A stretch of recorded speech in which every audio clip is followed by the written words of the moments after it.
Howdy folks, and welcome back to World of Tanks with the mighty Jingles, and we have a fairly unique video for you today. I'll explain exactly why in a moment. First, this is Circonflexes, World of Tanks community contributor. I'm sure many if not all of you know exactly who he is. Circonflexes is currently on a crusade to get 3 marks of excellence on every tank that he owns, and that is pretty much the only reason why today we find him driving the Chinese Tier 6 tank destroyer, the WZ-131G FT. It's based on the Type 62 light tank, although the Type 62's factory designation was the WZ-131, hence the name of this tank destroyer variant. It has a lot in common with the Type 62 light tank. It has the Type 62's almost complete lack of armour for one thing, and it's also pretty fast and manoeuvrable. The stock 85mm gun is a bit of a nightmare. The DPM is okay, but the penetration is severely lacking. Circonflexes, of course, has the 100mm gun, which isn't bad. It's not fantastic, but it's got perfectly acceptable penetration, good damage per minute. The only really bad thing about the gun is the firing arcs, both up and down and left and right. They are bad enough for this thing to be a French tank destroyer. That's not the only bad thing about this machine. With only 550 health, it has the lowest health of any Tier 6 tank destroyer. In fact, 550 health would be a mediocre amount of health for a Tier 5 tank destroyer. It also has fairly bad view range of only 350 meters, and that is going to be particularly important in this Tier 7 battle on Prokhorovka. Which brings us neatly to the matchmaking. It's not too bad. It's obviously not as good as it could have been, but there are no Tier 8s. There's only 1 artillery on the enemy team, and the majority of the tanks on both teams are in fact Tier 6s. So, barring anything catastrophically bad happening, Circonflexes has a pretty good chance of being well on the way to earning that 3rd mark of mastery. As you can see by the gun barrel of the tank, he's already got 2, so 2 down, 1 to go. He's already scored a cheeky 759 damage on a couple of enemy Tier 6s who were a bit too slow getting over the railway tracks to the south. And he's about to engage the enemy tanks on the far side of the hill when suddenly the complete and total lack of any friendly tanks in the middle of the map catches his attention, and he was extremely lucky to not take any damage from that shot fired by the enemy AMX M445, who, unlike that friendly AMX M445 over there, is in a very, very dangerous and commanding position. Now, very luckily his tracks ate the shot, so he wasn't immediately reduced to half health, but sitting on top of that hill, spotted, with tanks like that ready and all too willing to put flanking shots into a machine with only 550 health, that's not where you want to be. So he's relocated down here, a much, much safer position, and he's putting some effective fire into the enemy tanks on the hill. The problem, of course, is that the enemy tanks in the middle of the map are putting very effective fire into the friendly tanks that are trying to take the hill. If you can peel your attention away from the action, not that there is actually any action right now, Circonflexes doesn't have any visible targets to shoot at, but just take a look at the minimap. There is actually an extremely brave friendly AMX-12T who's doing a pretty damn good job of lighting up that mass of enemy tanks in the middle of the map. But nobody's shooting at them. He's completely wasting his time. Hardly anybody is even in a position to shoot at them. Practically the entire team, although right now the entire team consists of 11 tanks, since 4 of them are already dead, are all clustered into this top northeastern section of the map, with the exception of the 12T, who's vainly scouting the middle of the map, and Achilles on the railway line up to the north, who's probably firing his gun as quickly as it will reload and desperately trying to thin out the numbers of those enemy tanks in the middle of the map, and the friendly artillery parked up in the top northwest corner, who likewise is probably raining as much high explosive down as he possibly can onto that mass of enemy tanks as the AMX continues to spot them. Circonflexes just got himself his 2nd kill, which probably means that at best there are 1 or possibly 2 enemy tanks remaining on top of that hill, and at least one of them is going to have taken some damage. Which does kind of beg the question, why are those guys still sitting there? Why are they still sitting in a position where they're taking flanking fire from the middle of the map instead of getting up over the ridge, where they wouldn't be taking flanking fire from the middle of the map, and finishing off the 1, possibly 2 enemy tanks that are up there? Why is that IS-2 abandoning what could have been a commanding position on top of the hill if they'd only get over there and attack it in order to, well, YOLO rush what looks like anything up to half a dozen or possibly more enemy tanks alone? Who knows? Is he expecting those guys to go and follow him? Because if he is, he's going to be sorely disappointed. There are only 2 enemy tanks up there, a 40TP and that SU-100M1, and they're fighting what were 5 and are now 4 friendly tanks to a standstill. And YOLOing off against the tanks in the middle like that has given the SU-100M1 up there the opportunity to put the killing blow into the back of the IS-2. And I'm sure it will come as a great surprise to precisely nobody to see that the IS-2 is blaming his team for his decision to go and YOLO off into a crossfire in the middle of no man's land. Rather than moving his tank forward 15 metres, clearing the top of the hill, putting him into a position where he wouldn't have been caught in a crossfire, and where he would have been able to fire down into the relatively unprotected top armour of machines like the captured King Tiger that Circonflexes just finished off. And with the destruction of the SU-100M1 too, it's entirely likely that the top of the hill is now completely clear of enemy tanks. So with the imminent danger to their precious pixels lifted, maybe somebody on Circonflexes' team might actually like to get up there. Unbelievably, this team is actually winning. Not by much, they're 2 kills ahead.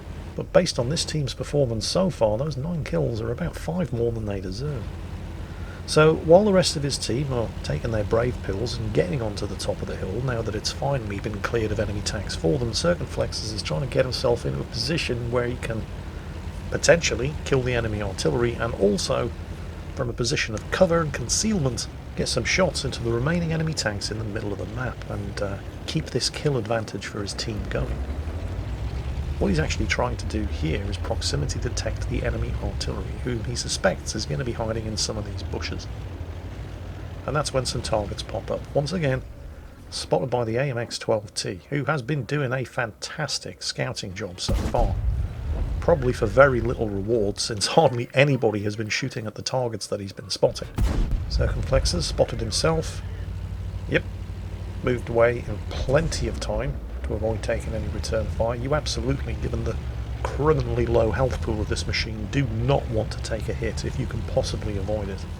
I mean, you obviously don't really want to get hit in any other tank, but in most other tanks, getting hit doesn't usually result in the immediate reduction of half of your health pool. And yet, there it is, it worked. He's proximity detected the enemy artillery. Observe the IS down to the south, who is about to cross the railway tracks, and will have perfect shots not just at the FV304 there, but also the AMX-M445, who would be a one-shot kill for a tier 3 tank. Yeah, there he is. Lost the artillery for the moment. Come on, Circon, there he goes. Proxy spotted him again. Now then, with both of them spotted, just observe the cake and arse party that the team make out of trying to kill these two. Oh, Circon's been hit by the enemy Chiri. But never mind that for now. Observe the comedy of errors as 3 tanks attempt to finish off a one-shot AMX-M4 and an FV304. Look at the mess they're making of this. Did you see that shot just hit the ground on the other side of the tracks? And the return shot from the FV304.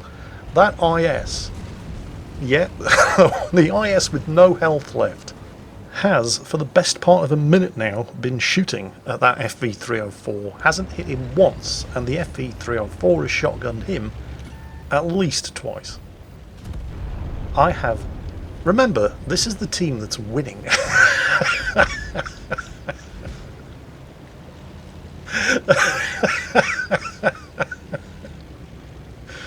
Oh, World of Tanks, don't you ever change. How long is it going to take that IS to kill the FV304? Is he even going to kill the FV304? Why is it all the friendly tanks that are losing health and not the 2 spotted enemies that have been one-shot kills for the best part of the last 2 minutes? How long is it going to take those clown shoes between them to finish off those 2 enemy tanks? Well, that's anybody's guess. Right now, Circon has bigger problems. The base is being capped, and it's not the T-50-2. Who's currently chowing down on the artillery. It's the T-43. Circon in a bit of a bind here. What does he do? Well, The Keystone Cops to the south have finished off the AMX M445, and after precisely 2 minutes the IS managed to finally kill the FV304, so Circon puts a shot into the T43. The cap has been reset. The T43, knowing that he's not going to be allowed to continue to cap unmolested, closes in and kills off the Hummel, who did manage to successfully defend himself against the T50-2. And with the destruction of the T43, the T3485M on the team has finally done something useful. At this point, 5 against 2, it's difficult to see how the team could lose. Never underestimate a team's ability to snatch defeat from the jaws of victory. The Hellcat has just given his position away by firing, which under normal circumstances with 5 enemy tanks staring at you would result in his immediate destruction. Circon puts in an effective shot, and bearing in mind that there's an as yet undetected Cherie out there somewhere, rather than sitting in the same spot and firing the second shot, he relocates to get the second shot off, and does in fact kill the Hellcat. But it's cost them 3 tanks. How do you fuck that up? On the bright side, they do still outnumber him 2-1, but, well, they don't have enough health between them to make up one tier 6 tank, let alone a tier 7, and since the Cherie has not been spotted the entire game, it's entirely likely, and there he is, that he's on full health. Now, you'd think, knowing that you're a one-shot kill, and that the Cherie has been spotted, and he's in shooting range, that it would be a really bad idea for the T3485M to go and announce his position by sitting in the cap circle. And you'd be absolutely right. But the T3485M is going to do it anyway. Anticipating the imminent demise of his last surviving teammate, Circonflexes moves to get himself into a position where he can make the most of the Cherie being spotted as he kicks the T34 to death. Unfortunately, his spider sensors told him that he had himself been spotted there, and it was absolutely correct. So he's forced to seek the safety of cover himself, and in the process loses sight of the Cherie. Now, knowing that the Cherie is heading back to the cap circle, you'd think that the one-shot kill T3485M would instead be hiding in some bushes, waiting to at least get one effective shot into the last surviving tank on the enemy team. Once again, you'd think that, and you'd be wrong. He just sat in the cap circle and waited to die. Which means that Circonflexes, in a machine that has the lowest health pool of any tier 6 tank destroyer, and he's already taken a hit from the Cherie, is now the last tank left alive on his team against a top tier enemy tank that has most of its health intact.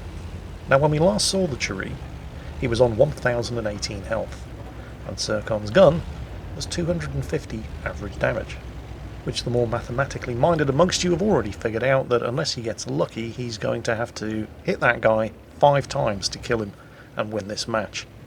And he's going to have to do it without being spotted. Luckily, his stealth is his one big advantage. First shot hit, did damage. 4 more to go. Second shot, fired blind, did actually hit and do damage, but he was too close to the bushes, he did get spotted, and his third shot bounced. And of course the Cherie has a 75mm 3-shot autoloader, so he ate all 3 of those shots, and now is very definitely a one-shot kill. The tragic thing here is that even if that third and final shot had penetrated and done damage, with the enemy tank on over 500 health, he would probably, unless he gets a good damage roll, still need to hit him another 2 times in order to kill him. As it is, unless he gets good damage rolls, he's going to need to hit that guy 3 more times in order to kill him, and he's rapidly running out of hiding spots from which to ambush him. Working on the assumption that the Cherie is going to be watching his previous ambush bush with an eagle eye, Circonflexes attempts to relocate and very, very nearly gets away with it, but gets spotted at the last second going over the top of the ridge, and now he's down here. Well, there's only really 2 obvious bushes to hide behind, and if he got spotted going over the top of the ridge, he'll get spotted as he breaks cover from behind this rock to occupy either one of those bushes. And with less than 100 health, you can't afford to get spotted. Of course, the Cherie knows this as well, and knows that he can afford to take a hit. and has had all the time in the world to find his own bush to hide behind, while he waits for Circon to desperately attempt to reacquire the target without giving him anything to shoot at. Let's face it, the odds were always stacked against him. What a tragedy. In fact, it's more of a tragedy than you probably realise, because believe it or not, that is the global damage record for the WZ-131G FT, knocking out 5 tanks, a third of the enemy team by himself, and doing 5,154 damage wasn't enough to carry the Keystone Cops here to victory. And you might be thinking that 5,104 damage doesn't sound that fantastic. I mean, there are some fairly good games played in tier 10 mediums that average that kind of damage. This is not a tier 10 medium. This is a tier 6 tank destroyer, bottom tier, in a tier 7 game, with a gun that only does 250 average damage. There's a good reason why that's the most amount of damage anybody has ever done in this machine. Wasn't enough though, was it? Sucks to be you, Circon. Seriously, I feel for you, bro. Anyway, if you'd like to see more shenanigans like this, hopefully with a happier ending, there's a link down below in the video description to Circonflexes' YouTube and Twitch channels. And that's it for today. I wish we could have given you a happier ending, but, well, this is World of Tanks. So, on that bombshell, that's it for today. I hope you enjoyed it, and as always, take care, and I'll catch you next time.